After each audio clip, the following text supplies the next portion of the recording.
we were talking about her engagement ring, and I was like, oh, are you so excited to get married? And she said she really wasn't so excited to get married, and quickly followed that with saying that she was actually sleeping with a black guy named Rodney.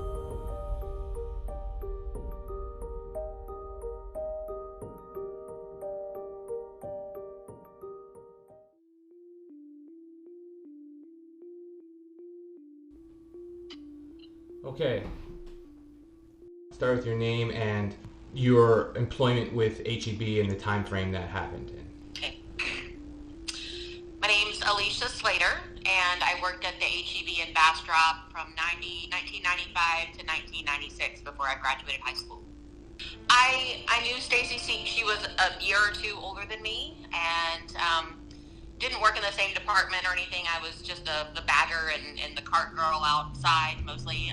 But we just knew each other through work, and we had lunch together in the break room quite often. Proof of a pre-existing consensual sexual relationship between Rodney Reed and Stacey Stites would be a key exonerating piece of evidence in his case, for proving the relationship would provide a reasonable explanation to why a small amount of Reed's sperm was found on the victim. In fact, in a 2012 denial of Rodney Reed's appeal, Texas Court of Criminal Appeals Judge Andrew W. Austin wrote that Reed's claim of a consensual relationship is effectively the beginning and end of his assertion of innocence. Austin further stated that all witnesses to this relationship had been friends and associates of Rodney Reed and not of Stacey Stites, and therefore were unreliable. Finally, Austin wrote that because Reed's claim that he had an affair with Stacey Stites does not have credible evidentiary support, his claims of actual innocence is doomed. But what if such a witness existed? There was one instance where we were having lunch in the break room together, and it was just the two of us, and she pretty much was confiding in me. We were talking about her engagement ring, and I was like, oh, are you so excited to get married? And she said she really wasn't so excited to get married, and quickly followed that with saying that she was actually sleeping with a black guy named Rodney, and that she was, not sure what her fiance would do if he found out, and she had to be pretty careful about it. So she wasn't really excited about getting married because she was sleeping with a black dude named Rodney, she said. According to Rodney Reed's first lawyer, Jimmy Brown, there were multiple co-workers at Stacey's grocery store job who knew and witnessed a relationship between she and Rodney Reed. On everything that Rodney told me that happened, I was able to verify. In a 2015 affidavit, Jimmy Brown states when he returned to the store a week later, those same witnesses were unwilling to speak with him under a presumed threat from the Bastrop police. Witness intimidation and threat were two of the main reasons Rodney Reed's lawyers had difficulty establishing the relationship during the original trial. However, since then, 20 different people have come forward, giving their personal knowledge that the relationship indeed existed, including Alicia Slater, who moved to California shortly after the murder and did not realize until recently how important her information was to the case. At the time, I didn't speak up because I did know I had something to lose. I had my whole family still in Bastrop. I didn't want to, have anything happen to them because I'm implicating a cop from the next, town over. So, I had big regret that I didn't come out in the beginning and say anything. And then I just didn't realize that what I had to say meant so much in this case, because if that's what it came down to, yeah, they were having an affair. She told me. I thought more people knew about it as well. So, I 100% remember everything about that conversation. And she was scared in a way. And then she was also super happy because she's sleeping with this guy named Rodney, and I didn't know who Rodney was, didn't know who Jenny was. So, I have zero affiliation to either one of them. I'm not a family member. All I knew was Stacey from work, and all I know is what she told me, and that's all I can, I stand by my word with that.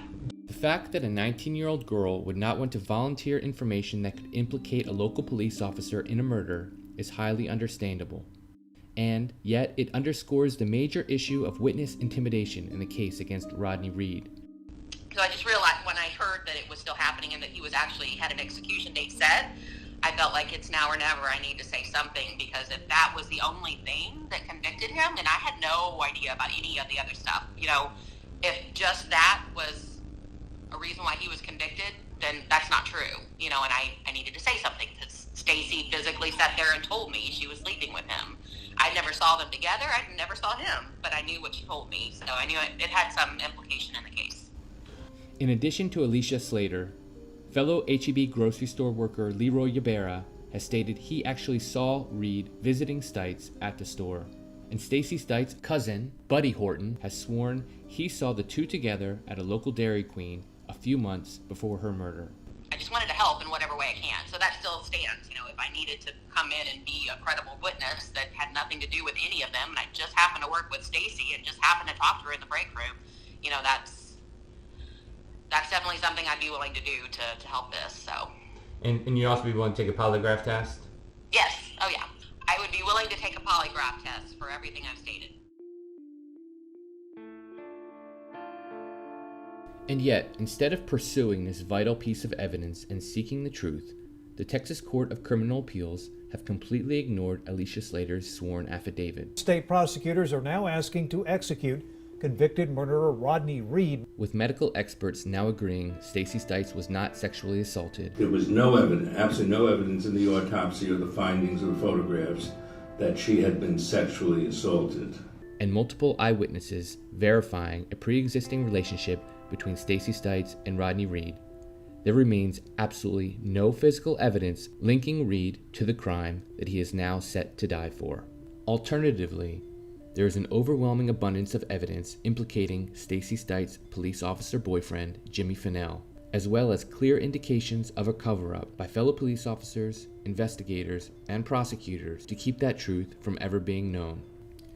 The existence of a cover-up and those involved in it could be a key contributing factor as to why the state has refused to acknowledge the truth in this case, despite convincing and credible evidence of Reed's innocence. Which leaves the question, how broken is our justice system that it would move forward and knowingly execute an innocent man? And what could be done now to stop them? Jimmy Fennell Jr. is accused of sexually assaulting a woman he detained. He just kept telling me to shut up. He asked me to dance for him. Since then, there have been a lot of things that I've learned in that 20 years or heard about that have made me wonder if Rodney was framed. I remember after driving by, I thought, man, that guy could have killed Stacey just by the way he's acting.